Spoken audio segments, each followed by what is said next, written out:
The other reason I think land likes song is because it creates music. Land creates music. Well, maybe the better word for it is it curates it because it creates a place for a bird to land and sing, for a squirrel to chitter and walk. You know what I mean? Like all the symphony that is nature sounds are facilitated by the land spirits. And so when we add our voice or our rhythm to that, we get to become part of that as well. Um, so yeah, song and acts of service, picking up litter are other really important things.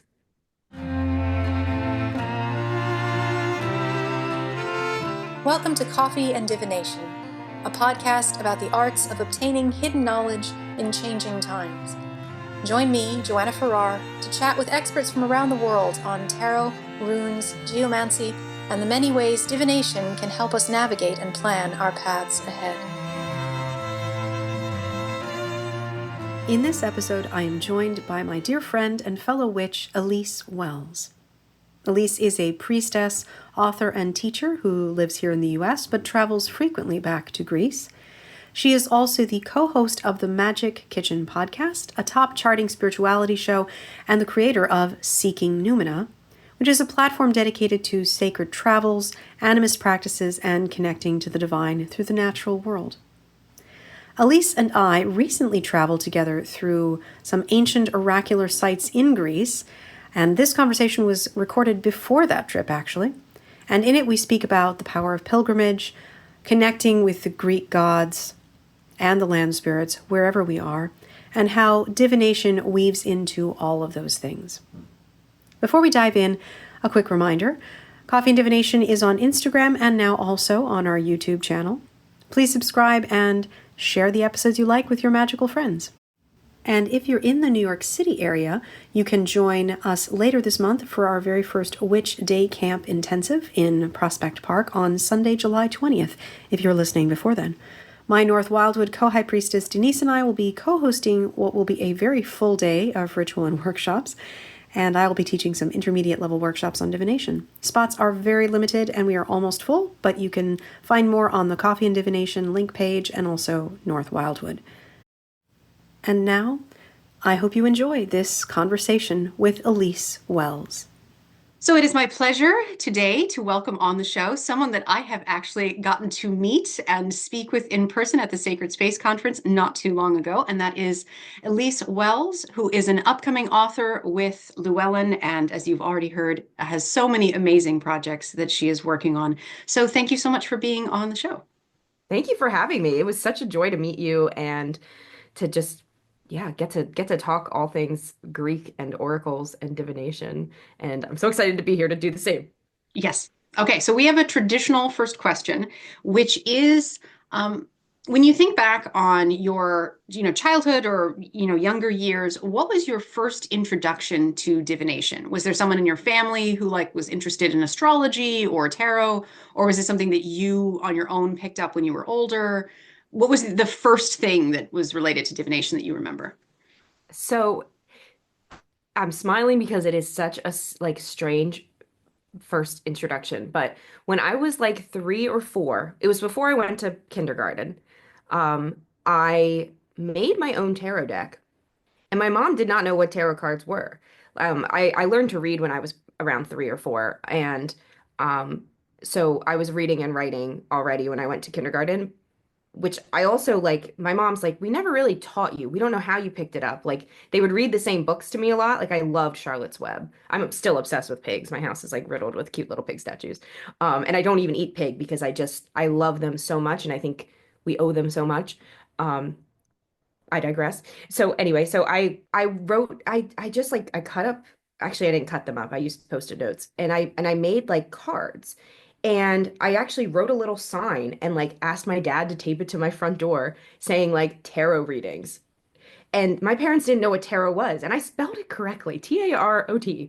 And my mom went to the library, this is in the 90s, and was like, "What is this? What is this?" Funnily enough, our librarian is Wiccan. So she knew exactly what it was. And she said, "This is a divination system." And my mom was like, "What?" So she actually took the sign down and like took my little cards. And I was like, I wasn't like, I was like mad, but like she didn't say like anything. She wasn't mean. Like I don't remember her being mad. She just was like, "This is weird," and like took them away. And then when I was young, like I used to tell people, they'd be like, "Oh, what do you want to be when you grow up?" And I'd be like, "I want to pull my medicine cart around like I used to." Like that's what I would tell people. So as I got older, my family, I was raised mostly in Amish country, Pennsylvania, but my dad is Greek from Greece and Greek Egyptian actually. So our family is part of that diaspora of essentially refugee Egyptians. The Coptic Egyptians are the last of the ancient Egyptians, and they were taken in by Greece when the Arabs invaded. We're talking like 1,000-ish years ago. And so it's kind of been this like solitary diaspora that switches between countries depending on who's in power in which country and who likes them. So I didn't really meet my grandmother until I was a little bit older. And when I met her, I think I was probably 9. She was living in Kuwait at the time. And then when the Gulf War happened, she was a refugee and moved to Greece. And then she came to the US to stay with us. And she showed me coffee reading, which is it's similar to tea leaf reading, but you make what is sometimes called Turkish coffee. We call it Greek coffee, but it's very, very, very strong, sludgy, truthfully unappetizing coffee. And you kind of knock it back, and then you flip it over. And like tea reading, you turn it a certain amount of times, and you turn it a certain direction. Every reader has their way that's done, and then you flip it over and you read stuff. So she would show me how to look for the pictures and how to know what you're seeing and how to know it was funny too because her first language was Arabic. My Greek was pretty bad when I was young. And her English was not horrible, but like, so like the way she'd explain things was really different too. So sometimes people will be like, "Oh, like, what do you call this? What do you call this?" And I'm like, My grandmother would call it that, but that's probably just the way she's translating it.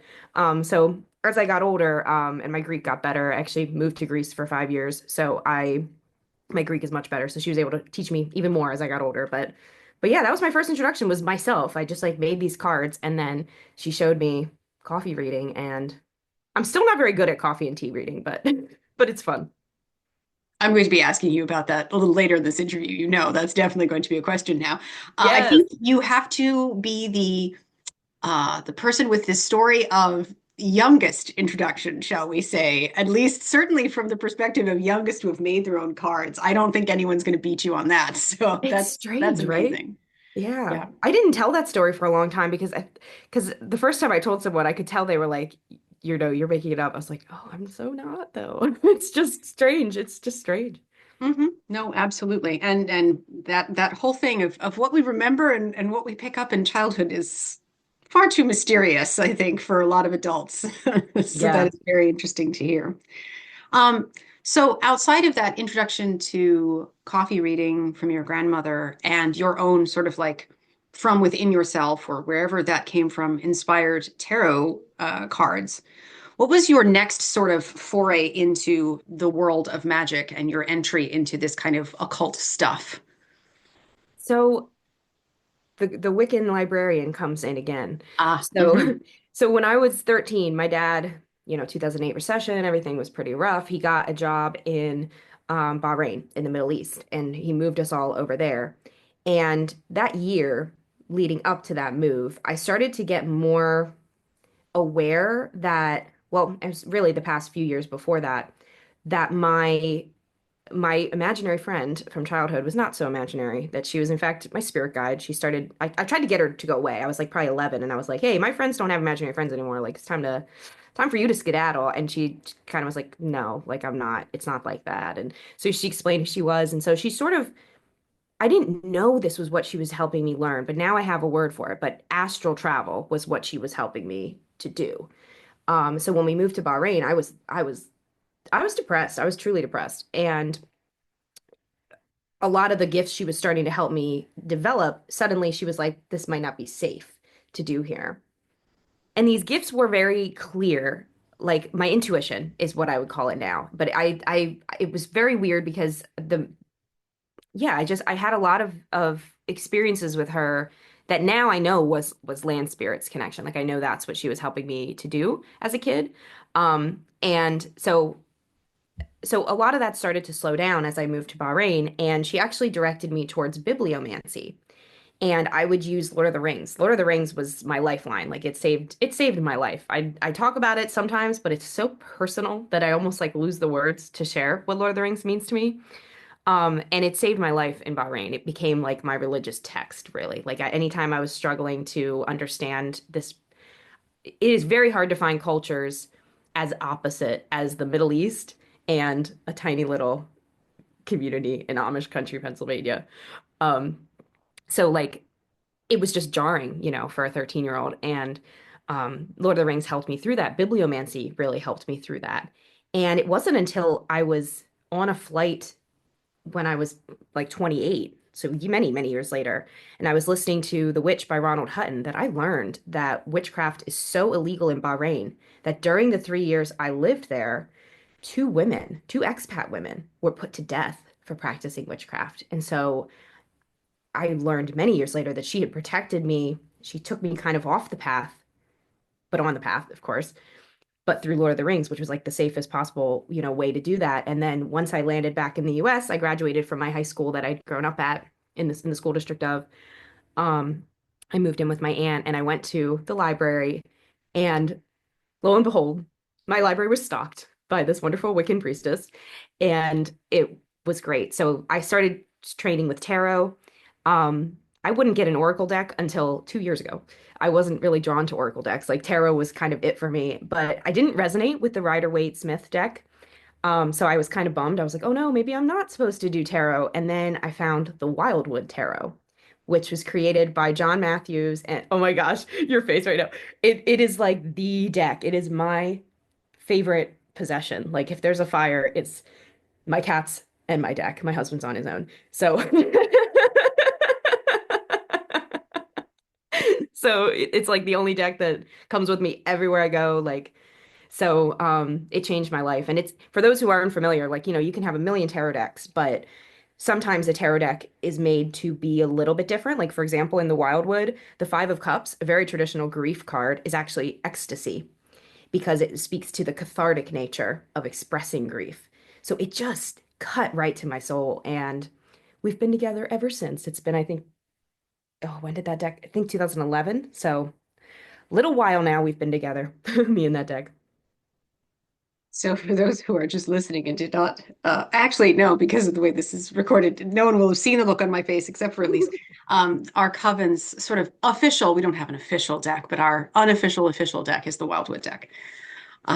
And of course it's in our Coven name, although we spell it differently. But yeah, that is my most prized deck as well as for most of the people in the Coven, also ours. So it's our go-to for ritual use. So Oh my yes. gosh. Oh, I Um, love that so much. I know it is so special. it And is a I very, don't very special deck, yeah. I don't read with it like for myself every day. Like, I like to do a Mhm. classic reading, or maybe I'm about to, embark on something and I'm like, oh, let me check in with the cards. Unless it's like the big one, like something really important, I don't like it. Such a sacred deck that I kind of respect that with not bothering it too much. I don't know if that makes sense, Yeah, but yeah, I have an auxiliary deck, which actually is right here, the B Tarot by Christopher Hughes. That's my second favorite deck. It comes with me on retreats, and like I like to use that with the public more. I also don't let anyone touch my Wildwood deck. Um, but the B Tarot, I'm like, yeah, sure, shuffle it for yourself. Let's see what we get. absolutely. Yeah. No, that makes a lot of sense. So with all that being said, there's a number of different threads in what you said that obviously we could follow right away. And some of it goes into the nature of, well, how do I put this? The nature of what something's connection to sort of sacred truth is, as opposed to what we can sort of historically say as true. And I think Tolkien's writing plays right into that. Um, it then also, though, speaks to your experiences as someone who, has connections with the Greek deities and with, the traditions around those gods that seem to be growing more clear to people and seem to be calling to more and more people in this sort of our modern resurgence, shall we say. Um, yeah, can you just tell us a little bit about, so that before we dive into that, shall we say, a little bit deeper, your connections with Greek deities and that connection that you have with sort of Greek land spirits and those traditions from ancient Greece? Yeah. So when I was young, my parents got me the classic Delaire's Greek myths, the big, huge book, lots of colorful pictures. And I was so in love with Gaia. Like there's a picture in there, I can see it in my eyes. Like I know it so well, like where it's just her as the earth and she's, it's a woman, but it's the earth, it's mountains, it's water. And Uranos is like above her and it just I didn't fully understand why it moved me so much as a little kid. Like I would just look at this and just like kind of trace it and and she just called me. I don't know how else to say it. And then I was trying, I was raised Greek Orthodox, like all good Greek children. And I would try so hard to like get in touch with that, and like Mother Mary felt present, but I couldn't get Jesus to pick up the phone. Like I would be praying and there was just kind of radio silence and no one was really answering. And I was reading my Delaire's one day and it has like a throwaway line of like he turned to the wall and prayed to Apollo in one of the myths. And so I was like, okay, let me try that. And so I thought about it. I walked around my room and I checked this out because I went to my parents' house and I was like, wonder where that was facing. It was facing east, which is interesting. And I picked a wall and I just said, "Hi, Apollo." Like, I'm a little kid. I'm like, "Hi. I just would like to know, like, if you're there, if you're listening." Like I'm leaving a voicemail basically. And he's there. All of a sudden, there's this like feeling that someone else is in the room. And it kind of spooked me a little bit. And so I tried again and it worked. And I asked my dad, I was like, can we pray to other gods? Jesus isn't really answering. And he, true Greek Orthodox fashion, he said, try a few saints. There's all kinds of people you can pray to. It doesn't have to be gods. So I did. I tried a few different saints, but Apollo was who kept answering. And funnily enough, I didn't really remember that until a few years later, a few years ago, I mean. I was like reflecting back because Apollo came to me in like 2022 when I was first starting my business. And I was like, I hadn't really even used social media much before. And I was like now trying to be seen and found and like bring people to pilgrimages in Greece and like, you know, revive these ancient traditions. And I was like, okay, it's time to do this. And Apollo came to me to help me with that. And then he was like, don't you remember? And I was like, oh my gosh, I do remember. And then as soon as I saw the picture in the book, I was like, it just started to come back what I had been doing as a kid. So that was who first came to me, interestingly. And I struggled to want to work with male deities when I first came to witchcraft in high school, I was like, I'm an atheist witch. Energy is real, but gods and goddesses aren't. Boy, was I wrong. It was just one of those things of like too many undeniable experiences and trusting the path, and there they are. So yeah, Apollo was actually the first god I connected with. And then where my family lives in Greece now, we're from Arcadia, but um, unfortunately, most of Greece just doesn't have infrastructure. So over the years, the past 100 years or so, people have had to move out closer to Athens. So we live now in Artemida, like near the airport. And I'm like a couple minutes from the Artemis Temple of Vavrona, of Brauron. So we would visit my grandmother and my aunts and uncles, and we would visit every summer when I was a kid. And so Artemis has also always been a really clear presence in my life. Almost like a family member. Like it's like, okay, we're gonna visit Yaya today, tomorrow we're gonna go visit Artemis. Like it just was like, and back then back in my day, you could just picnic anywhere in the temple. You could just, it's boggy, who cares? Just go in the middle and, like it's not like today where you have to follow paths. And so I feel really blessed that I spent my childhood like just among the gods like that. Um, yeah. And that also brings up an interesting point of your connection to them, though of course you have blood connection and sort of lineage connection of where you live and have lived in the past. But what is your perspective on how people connect with these gods in other countries? I think that we probably very much agree on this, that it is not based on sort of bloodlines per se in this incarnation or even necessarily place, although we're going to get into place and how that plays into spirit contact as well soon. But what are your thoughts on that? Because I know that especially with the sort of Greek revival, that can be difficult, shall we say, and there's issues around that for people who might look into this. So Yeah, it's tricky. I think so the Greeks are not, and that's okay. So sometimes people will say the Greeks and they mean like this mythical people that are dead and gone. And that gets me. That one gets me because I'm like, hello, hi, here I am. It's like a friend of mine, Solomon Pakal. He's Mayan, and everyone's always talking about the extinct Mayans, and he's like, I'm alive. I'm right here. These practices are still alive. I'm teaching them. Like it's the same thing. The difference in Greece, sadly, is that the Greek people have been wildly brainwashed by the Greek Orthodox Church. 98% of Greeks, according to Pew Research Center, are Greek Orthodox. And now you're baptized as an infant, so it's not necessarily that they chose to be, but the conformity culture in Greece is extremely high pressure, extremely, to the point of like people don't dress in color. Everyone wears black, white, beige, maybe some red lipstick. It's a very, very conformist culture. So the Greek people are not it's hard to admit, but they are not really working with their deities. And so this is a personal gnosis thing, 100%, but I feel like the gods have always been for everyone by I mean, they're really the Greek pantheon is like for the people by the people kind of pantheon. Like they have always been about traveling as far afield as they can. In fact, many of our gods aren't Greek to begin with anyway. Aphrodite comes from the Far East. She comes over from Inanna and Ishtar cults.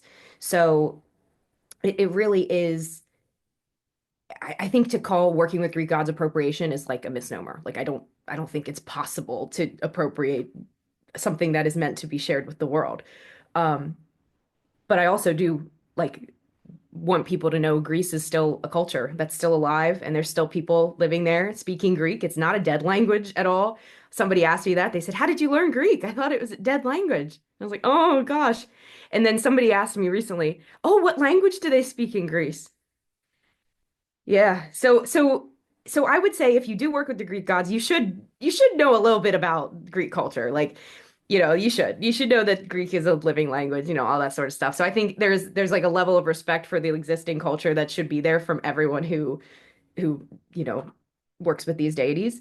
But beyond that, yeah, it's all for everyone, 120%. Like, in fact, I think the work of bringing people to Greece is Greece's work for Greece. I don't think Mhm. it's like I'm just one priestess who Greece can speak through to say, hey, are you ready to heal the collective? Are you ready to bring back the matriarchal view of goddess worship? Are we ready? You know what I mean? Whatever that looks like for the individual, Greece is calling people home for a reason. And I think it's our responsibility to answer that call. And so if the mundane world of like, oh, but I'm from Ireland, I can't do this, like that is just a distraction. That I don't think I think if you're being called by the deities of Greece, you need to answer. Don't ever Mhm. feel like you shouldn't answer. Yeah. Yeah. There is always choice in that, presence, but there is also a lot of responsibility to take that decision seriously and to honor that. Even if the time is not right for you at that moment, it is something to honor. And I agree with you about the importance of respectful travel, because I think that going there does have an impact. I've had, sort of been called by them since I was very, very little, some of my earliest memories, similar to what you were saying. And yet, the first time that I was able to go over there was even more powerful than I expected. And that was when I was young and when I've gone back as an adult too. So there is something where, of course, you can do it wherever you are. But then there's a thing that is even stronger when you can make that kind of place-based journey. So I think that that kind of goes into with the work that you're doing of bringing people to these sacred sites. I want to talk a little bit about a couple of things connected to that. First and foremost, as you've mentioned, it is not necessarily the most open for people to go to those sites. And people who've read your work on the Wild Hunt and places like that, you've talked about that, which I think is really important for people in the wider neo-pagan or spiritual communities to understand how different things are in different cultures and different countries. It's not just like how it is in your city or your area of the world. Um, and for people who do want to do that kind of sacred site travel, what are your thoughts on helping sort of guide people to do that well, specifically to Greece to start with? And then if you want to talk about how your thoughts on that in other places, I'd love to hear it too. But Yeah. So in Greece, like I mentioned, Orthodoxy is the presiding religion. There is technically separation of church and state in the fact that the EU requires that to be the case, but that's not really true in Greece. If you watch the news, I mean, the what's the word in English? Ecclesiastes. Ecclesiastical, I guess would be the translate, but it's like the body of the church, the government. He's called the patriarch. He presides over every single government anything. He's always right there next to the prime minister and actually right behind him, like in a very like do as I said way. To the point where Greece only legalized same-sex marriage last year, even though it's been legal in the EU for who knows how long, 10 years, I think, 15 years. So it- Greece is a little bit behind socially, and something I've actually gleaned over the years is that they seem to be trained at ancient sites to look for certain poses, to look for certain things that look like worship, because it's not a written law, but they will not allow you to worship at sacred sites. If you pay an admission to be there, if you go to a spring or something, like on my retreats, I've been able to work with the land to find sacred places that aren't mapped as such, and the locals don't care, and there's no admission, so no one's going to bother you. So I have been blessed to commune with the land in such intimate ways that it has revealed some of these places to me that I can take people to without concern. But if you're at Delphi, truthfully, you cannot meditate or connect at the Temple of Apollo openly. You definitely cannot. I was with somebody and we actually, ironically, this was not even a spiritual tour. We were actually just going to Delphi. We were just walking. It was just me and her. And it was really hot. It was like 90 some degrees, as it gets in July and August. Side note, do not go on an ancient sites pilgrimage in July and August. Just do not. It's way too hot. There is zero shade. Zero. These are exposed sun sites. The sun is extremely close to the earth in Greece. You will burn, even if you don't burn in your home country, you will burn there. And so anyway, it was very hot. We were walking around and we went to the Temple of Apollo and we were literally just taking it in. We were just standing there. She's asking me questions. We are just talking. And she goes to sit down on the ground. Not a rock, not a sacred item, the ground, the gravel. And a guy comes over and just starts screaming at her. You can't meditate here. What are you doing? These foreigners come. This is my country. This is my land. It was insane. It was truly unhinged. And another person working at the site actually came over and apologized and said he shouldn't have gotten that upset, but you really can't meditate here. And we were like, we are hot. We sat down to drink water. Like, it was crazy. Now, other times, I haven't had an issue at Delphi. And what I do recommend is like, our palms are our greatest energy center. Nobody's going to know what you're doing if your hands are at your side, but your palms are facing forward towards the temple. Another good tip is wear sunglasses if you're sitting to meditate. Um, and this one's hard. This one's really hard, but don't look witchy or pagan or polytheist or druid. Like, try to just blend with the crowd. Wear some Oakleys or something. I don't know. Look like you're with a cruise group because they will just lump you in as like a foreigner. And this is crazy, but I actually, so people are often like, oh, it's kind of illegal to be a witch in Greece. Like, what does that mean for me? And what it really means is that you want to be a foreigner. I go as an American when I'm at ancient sites with my pilgrimages because they will not mess with tourism. Tourism is over 80% of Greece's revenue. They will not offend a tourist. So as long as they don't think you're a local, they won't mess with you. Truthfully, they really won't. And even me, I mean, I've been at these sites. I got kicked out of Eleusis for having my tarot cards out. I was at the entrance area, like I was not in any sort of, way. But as soon as they realized what I was doing, they didn't like it. So really like just be oh, I'm sorry, my bad. I didn't know. Oh gosh, I'm just enjoying my trip in Greece. Like they won't bother you. Um, and even as a local, like if they wanted to make a big stink about it, the wait for a court date is 12 to 15 years. So they're just not going to do it. They're not going to waste it on something like this. So don't really be afraid, but just be aware that yeah. So there's a famous pose that we see in the ancient texts where they hold their hands up kind of like goalposts, like palms facing the sky. I did that once at the Temple of Artemis, where I go all the time. There's only one guy, he's on his phone, he doesn't care at all. Like I have done so much ritual there, like it's insane. But for some reason, that pose got them. Like all of a sudden, he's on his whistle, he's coming over, he's like, you can't do that, you have to leave. So as hard as that is, we can't look like we're worshiping.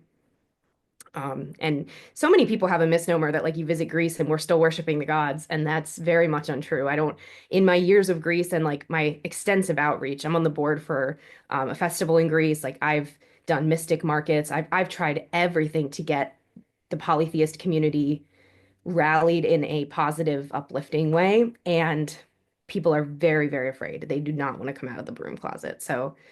So even if they're doing it, you'll see offerings. I mean, you'll see little dried this and that's, in Hecate's cave. You'll see some pomegranate seeds, Oh, see some yes. mugwort, but it's private, silent, and that's probably the best way to visit. If you're not going with the guide who knows their stuff, definitely wear your sunglasses and look as normy as possible. Yeah. I mean, it is a very sad thing, but it's an important thing to be aware of and to understand how we have to sort of be respectfully in those places so that we continue to have access to them as modern day worshipers. And we can, certainly hope that those things change and do the little bits that we can to sort of encourage that. But at the same time, yeah, we have to be very aware of that. So I appreciate you bringing that up. I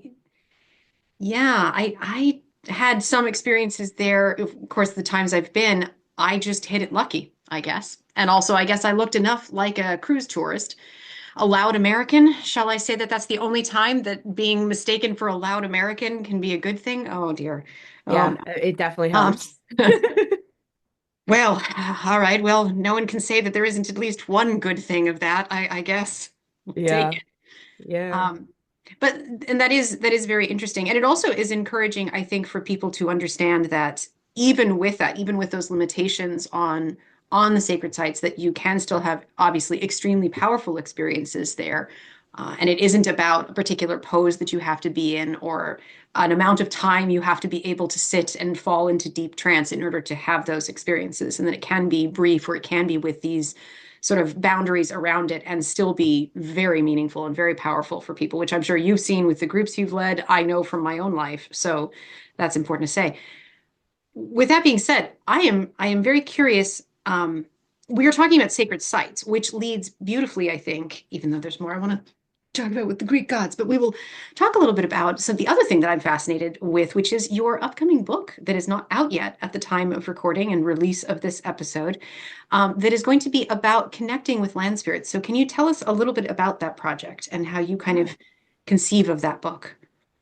So the Greek land spirits were extremely, extremely influential in this book. So Um, Sacred Wild, an invitation to connect with spirits of the land, is releasing November 8th with Llewellyn.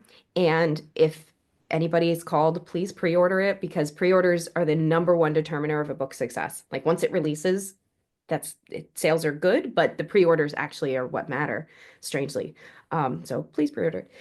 But Sacred Wild was given to me by the land spirits. I was at my parents' house in Theologos. It's this like tiny town near Delphi, which interestingly, I think it's Hile, it's ancient Hile, and I think that was an oracle of Apollo. But I arrived at the house early. I got there before my parents, which is crazy. I don't know how that happened because we both were at the same restaurant, and but anyway, we drove separate. And I got there, and I was with my brother, and we opened the car door, and there's a fox right next to the house, like staring at me. We make eye contact. I put my head down a little, like in like respect, and it's like looking at me. And I get this download that tonight I'm going to get a very important download and prepare for it. I've never gotten a preparatory download before now. Like it was really interesting. So this fox turns as I hear this in my head, like the fox told it to me. It turns, it goes into the pine trees, and I'm like, okay. So I go inside, we're hanging out. I was spending the night, so I showered, and I go out to the balcony to I'm brushing my hair and I'm going out to the balcony to like release my hair into the wind in offering to the land. And I was like, okay, I'm ready for my download now. I got the title, each chapter name, the introduction. Like it was it was almost information overload. And then it gave me the title of four other books. And it was like, and then after that, it's this. And I was like, oh my gosh. It was like a fire hose of information. And I go inside and I'm like, my computer rapidly writing everything down and more's coming. And like my hands are like cramping, like I'm just writing, writing, writing, writing, writing. And that was actually the full moon in August of 2023, the first full moon, because that month we had a blue moon. And as I finish writing all this down, I'm laying in bed that night, and it's like the download's like, and you have to get this proposal in to Llewellyn and only Llewellyn by the next full moon. So I rapidly write probably 70-ish pages, write up a proposal, send it to Llewellyn, and a couple months later, I heard back from Heather, my editor at Llewellyn, Heather Green, and she's like, we want this book. We'll be in touch. And then I don't hear anything for a few more months. And I was talking to a couple of my other author friends. They're like, you should send it to Wiser. You should send it to Cross Crow. And I'm like, I don't know. My guides are like only Llewellyn. And I'm like, okay, here I go. And a couple months after that, they got back to me and here we are. So that book literally came to me through the land spirits. And it's a deep dive into how to really work with them. So we go into what land spirits are, some of the classifications I use for different ways of understanding them. Like, some people will be like, well, what's the difference between like that fox and a land spirit? Well, to me, I call foxes or animals that really preside over a given space the emissaries of the land. Animals can communicate with us a lot more clearly than a land spirit can. So they use them, not in a, mean way, but they can speak through the animals that way. So, they'll send an emissary on their behalf. So I kind of outline all of that. And then, and for people who are like, I don't own land, I don't have land. I've been nomadic for most of my life. And yet my connection to land spirits, I think, is richer for that. When I lived in Baltimore, I lived in the city of Baltimore for 4 years. We had nothing but this teensy tiny little balcony and this beautiful maple tree that would drop those little helicopter things. And like that was my entire connection to land for a while, that and the cemetery up the road. So you can connect to land no matter where you are. I have an extensive chapter in there about working with land spirits in urban environments. So it's really like a comprehensive introduction to what land spirits work can be, how you can work it on your path. And that's the other thing I'll say too, is you don't have to identify with any given label to work with land spirits. You can have zero labels and land spirits are there to receive you. So, yeah, I really wrote it from that perspective as well, like adding it to the toolkit of your personal path. Well, that sounds extremely fascinating, obviously. And when the book is out, then I'll want to have you back on so we can, dive even more deeply into this. But I have just a few other things that I want to talk about. So for those people who are listening, who are curious about your thoughts on, you mentioned establishing relationships with land spirits, because I've had a number of conversations with people who are new with this, and oftentimes the question that I will get, which I am also very involved with around the concepts of divination and intuition, is how do you encourage people to start paying attention to nature in such a way that they have more discernment or understanding of how to be able to tell when something is a message and when something is just like, no, that's just your toast burned.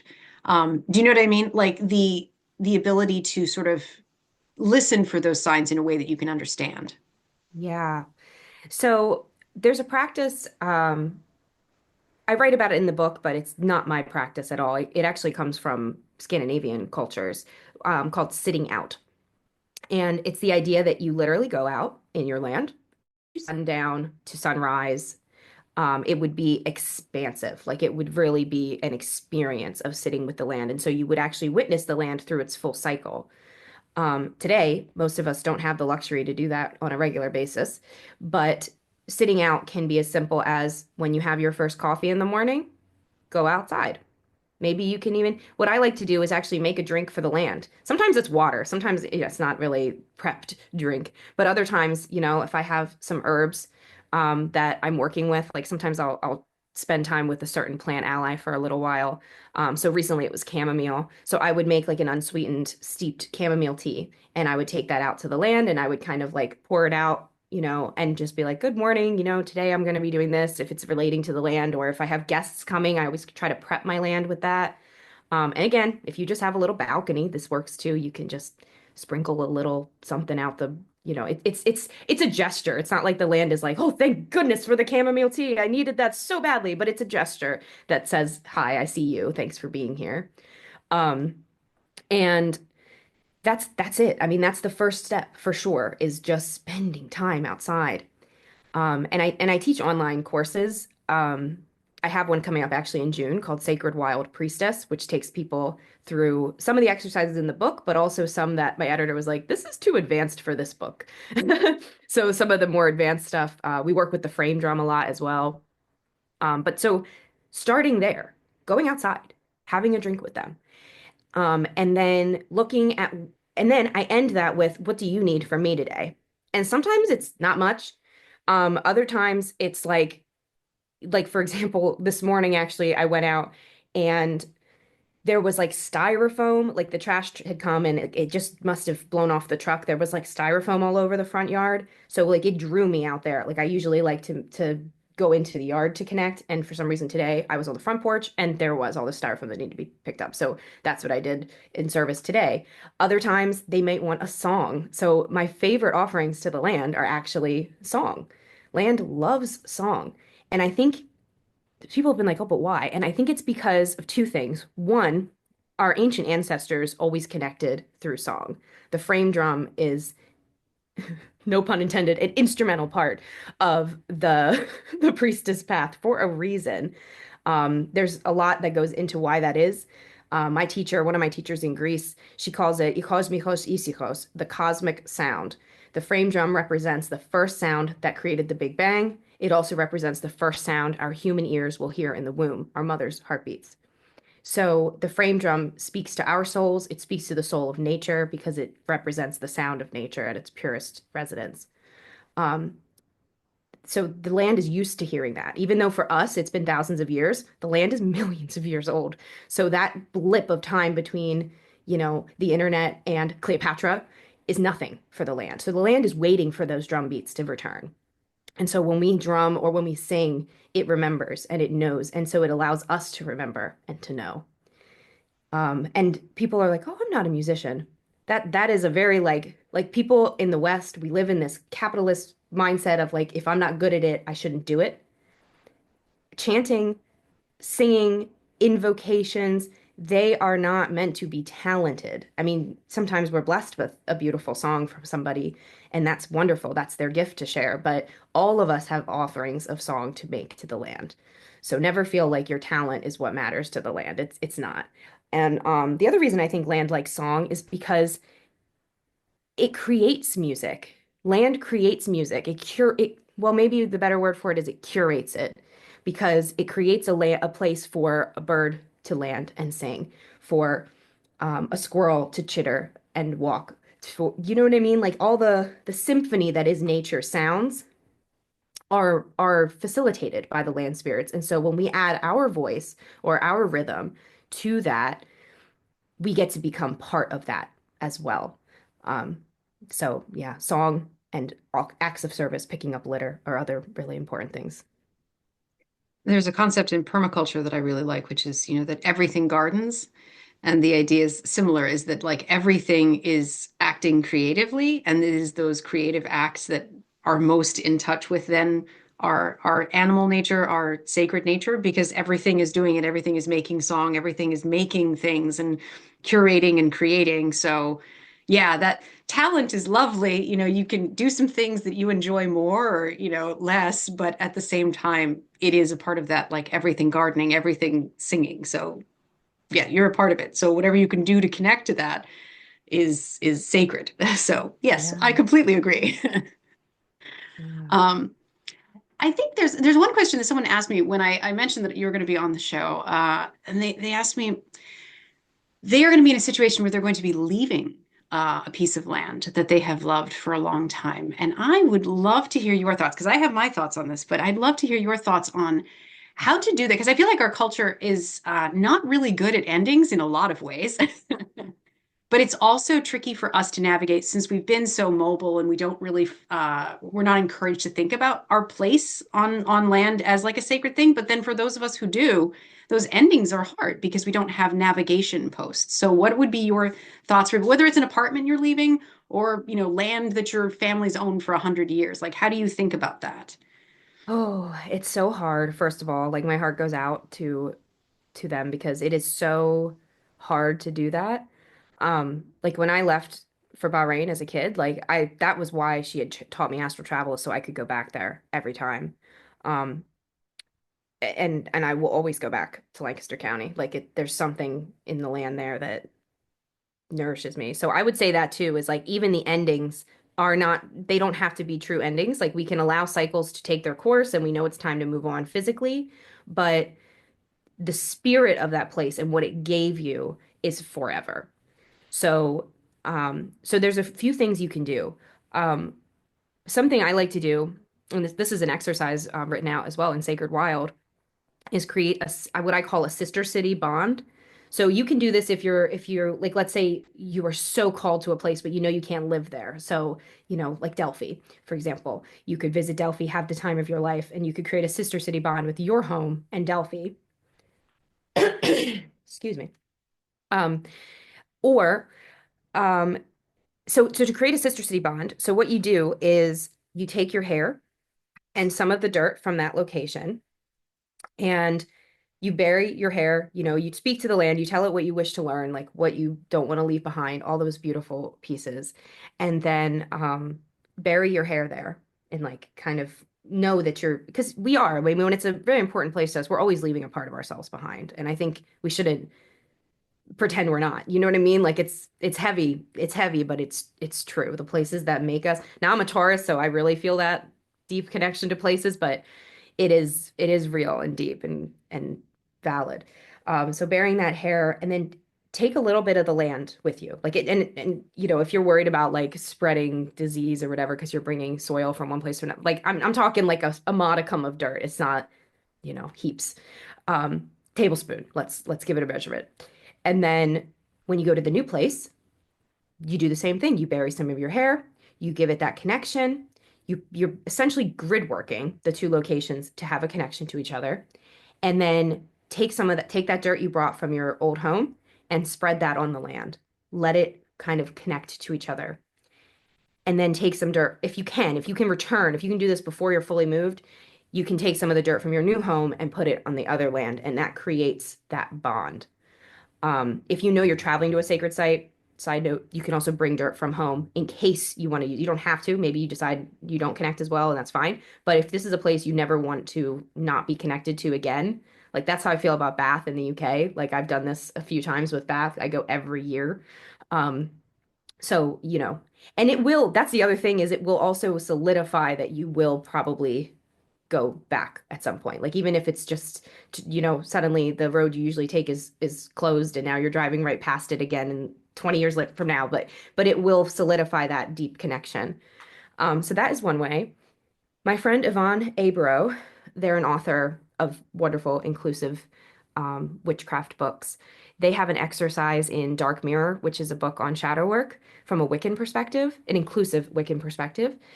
Um, where they recommend lighting a candle inside of the home that you're moving from, walking around that space, letting it take in that energy and grieving. Actually, I think I added that part, but when I did this, I was sad. So I was crying and I was like really gifting my waters to the home while bringing this light of hope that this will come with me through the home. And then put the candle out. When you get to the new house, light that candle and let the spirit of that old location flood this new location. So that's another practice I do. And you could even add to that and do like a cleansing ritual in the home with, thyme. I like to use thyme, lavender, sage that's native to your area but not invasive, or, no white sage, use like the kind of sage that's okay to use. And then you can do the same thing, take that same bundle and use it in the new home. Yeah. Yeah, that transference and continuance is the Yes. key. So that is really beautiful. And I really do think it's important for people to think about these things because otherwise we are sort of cutting ourselves off from all the feelings that we can have about things. We can be excited about new things and we can also honor and want to keep connected to or honor where we have been and the spirits that are there too. So that's really important. Yeah. So, you mentioned, and I am definitely going to bring this up now. So, you mentioned that you do a little bit of coffee practice, coffee ground reading, Yeah. and you mentioned the Wyldewood deck. Are there other forms of divination that you practice that you incorporate into your practice, or how does sort of divination fit into all of these pieces we've been talking about? Divination for me is a part of the toolkit. So I have a pendulum, for example, that I use for spirit communication. I have another pendulum that I use to check healing that needs to happen. I work with the chakra system. I integrated that within my practice as well. So, if I'm feeling really unbalanced, I have a pendulum I use to divine for where that imbalance is. I don't do healing work on other people, but if I have a friend or somebody who is, in need, I'll use it for them too. So divination in that regard is like if something feels off, I go to the right divination method. A lot of times it's the cards. Other times it might be my pendulum. And then I also still use bibliomancy. I use bibliomancy when I need it, and usually it's with Lord of the Rings. There was a time when I haven't had my physical like library with me a lot over the years because I've been so nomadic, but when I had Witchcraft for Tomorrow and by Doreen Valiente and Drawing Down the Moon by Margot Adler and Spiral Dance by Starhawk, that one I do bring with me everywhere. I have it on um Kindle as well. I would sometimes use those if I was like working on building up a ritual or so I always encourage bibliomancy if you're like, gosh, I need to do some divination, but I don't really have any stuff and I don't really like bibliomancy's there for you. Like it's a really good technique. Um, I think a lot of people discount it because it's quote unquote too easy, but I think a lot of the simple divination methods can be the most powerful. And then sometimes I've started using oracle cards actually in the past 2 years, and I wasn't really called to oracle cards before because, again, they seemed too easy. They just tell you what they are when you draw the card. But sometimes, like, you want the easy, like, just little confirmations from the universe. So if I feel like I need, like, a little more regular support and I'm just going to do a daily card pull of some sort, like, I tend to use oracle cards for daily connection because it is simple. Like, sometimes tarot can be too, like, heavy for daily connection? Yes, different times call for different tools. So yes, Yes, yes, exactly. yeah. And I it's think funny that. because I didn't even talk about the coffee, but I don't really I use it. It's my grandmother's talent that she has. I don't know that I have it yet. I truthfully, I think the reason my talent for it isn't quite there is because I this is like a whole other thing, but like the Egyptian part, like being like raised post 9/11 and like not really being allowed to engage with that. Like I think there's like still a bit of a wall up to it that keeps me from being very good at coffee divination. Like I've never read it for other people. I think I read my husband's once, but mostly it's just like with her, with my aunt, when I'm with my lineage, like it's something I get to do and practice and with my coven, actually. I've also practiced it with my coven. We do tea divination on Hecate's feast day every year in November. And Very cool. yeah. Yeah, that is, and that also kind of speaks to how various parts of these traditions can also be more for our ancestral lines or living lineages, and they're not necessarily all things for all places or times. So that is also very interesting. I think that one of the things I like to ask guests, especially since, we are getting towards the end of our time in this interview, but I always love to hear from people about, I phrase it differently each time, things that have not worked. Which is that I'm, as I'm sure this is not saying anything, groundbreaking, but, we learn the most from the things that don't work out or the mistakes that we've made. And I love to sort of leave space for people to say something that they feel that they've screwed up or not been happy with what they've done to try to save people some time. That's Or funny. any story you have about a thing that you're like, yeah, I used to do this and then I learned not to, or Yeah. Oh, let me think about that. So, hmm. This is random. I don't know if it's necessarily like a cautionary tale, but when I first started working with scrying, I wanted to do water scrying in particular, and I was using like a bowl from my kitchen, just like the bowl I had. And it didn't really work. Like I just could not connect at all. So what I realized is that you kind of need a dark bowl. If you can get a black bowl, that is going to work probably the best for scrying. It has for me anyway. And I also have noticed that certain types of divination do better within a container, and others you don't need that container for it. So what I mean by container is like the sacred space to be set. So for example, my oracle pulls, I mean, I do usually keep my oracle cards on my altar, so they're kind of in sacred space, but I don't need to like be within ritual, capital R, in order to do an oracle pull. Whereas with scrying, I've learned I do. Mhm. And I actually just yesterday bought a mirror that I'm going to paint black to try mirror scrying again. But I also had tried that probably, oh gosh, almost 15 years ago, probably, and it didn't really work. But I think it's again just about knowing what divination requires space wise, like environment wise, like what kind of environment does this divination need to have? Same with like my pendulum. Like if I'm using it to commune with spirits, like if I go to like a haunted location, like I every October I host a seance with a friend of mine and we do this ghost walk and we go to this one ghost who loves to chat, and so we use a mixture of stuff. She's an actual paranormal investigator, so she has like the tools. And then I bring my pendulum, and she also has a crystal ball. So we have a lot of fun. We dabble with a lot of different stuff when we do this. And sometimes the spirits don't want to talk through this one, but then the next year, that's the only one they want to talk with. So it's also knowing what your divination is with. If it's with you, if it's your intuition you're connecting to, that's very different than you're asking a spirit or you're asking an ancestor or you're asking, a guide of yours to come through or deity to come through. So knowing like the ritual surrounding it that needs to happen and getting comfortable with experimenting with that. Yeah, I think that's also very important because it encourages people to not give up on an entire branch of magic or divination just because of one thing. You can also look at what variables. Sometimes it's just that it's not the right thing for you. And yeah, there's other things that are, but sometimes it's just that the variables were not right and you just need to tweak some things. So that is very true. Yeah. And I think I mentioned in the beginning of the interview, but Rider-Waite-Smith, like the traditional tarot deck with that gorgeous imagery, made by Pamela Coleman Smith, is not resonant with me. And Hmm. I've even gotten decks, funnily enough, Christopher Hughes created the B Tarot, which I use all the time. But he also created a Hermetic deck called the Celtic Tarot, and that one was just not resonating. Like I couldn't read with it, even when I was reading for somebody else, which reading for myself, that's maybe another point. It's much harder to read for yourself than other people. Um, I think most people tend to agree with that one. So if you feel that way out there, listeners, you're not alone. Yeah. Um, and that Hermetic deck was like just it did not work at all. So even if you try tarot and you're like, oh, it's not for me, I guess there might be a deck that is. Yeah, absolutely. Yeah.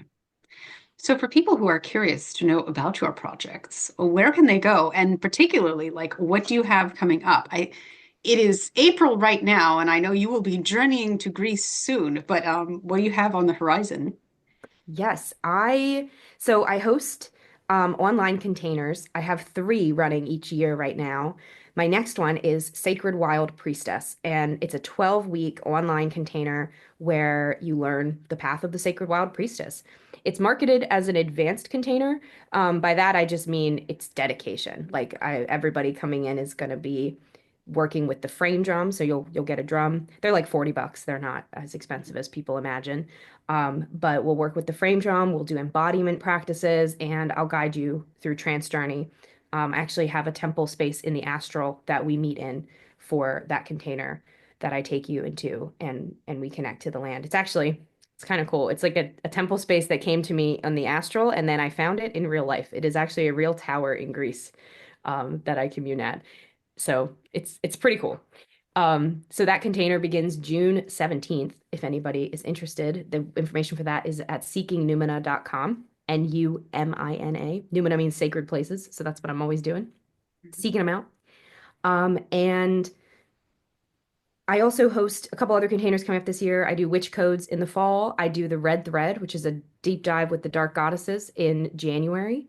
And I also host pilgrimages in Greece. This year, I have one at the end of April, April 27th, which I don't know if this will be out by then. But I also have for next year between February 26th and I'm thinking May 1st, I'm going to be doing small group immersives. So they'll be capped at 4 people and they'll be specialized for certain themes. So one that's coming through is a sister wounds healing with Persephone, Hecate, and Artemis. We're going to go to, I counted it up, 14 temples for this one. So it's going to be we're going to go to Eleusis, we're going to go to Artemis at Brauron, Athens. And then, yeah, I'm also doing a pilgrimage myself this year in May to connect deeper with Hades. And he is going to be part of it immersive as well. I'm not sure yet what it is. So there's a lot of that going on. But yeah, you can join me in Greece. You can join me online. I just love sharing this work. And I'm always at a lot of summits and conferences too, because it's Yeah. just so fun to have these conversations. Yeah. Well, I want to thank you. Is there anything that you want to sort of leave people with, like a little, like any advice or thoughts that you kind of feel like are important for people to keep with them right now? Yes. So land gives us the gift of staying present. It reminds us that this moment is this moment and this too shall pass. And that presence is so important in a time where every minute feels jarring and every day brings new shocks and changes. And go to the land. Go to the land and know that the land is there to receive you and that the land is not going to panic about all this. And it can actually take our panic. We can release it into the land, let the land alchemize it, take it away, transmute it, and allow us to flourish. And really, that's the other reminder land gives us is stay present in the joy. Like look for the joy, look for the opportunities to grow and to be changed and to be present. Um, and nothing lasts forever. I mean, the land has been here for millions of years. How many changes have happened in just the past 100? And for the land, it's just a tiny little blip. And so it really, at the same time as keeping us present, it also reminds us that we're not so, nothing's that big a deal. Like even when it's a huge big deal, it's actually going to be okay. Like the land really brings us so much comfort. So that's what I would say. Go outside. Sit Well, with that nature. is very beautiful. And I completely agree. So thank you so much for being on for this first conversation. I'm sure you'll be back. Ha ha. Love to And for be. now, thank you so much for your time and all your work. It's beautiful. Thank you. Thank you.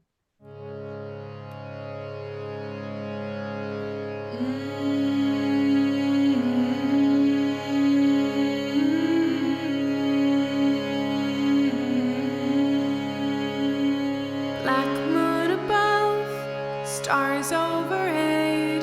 Don't you dare go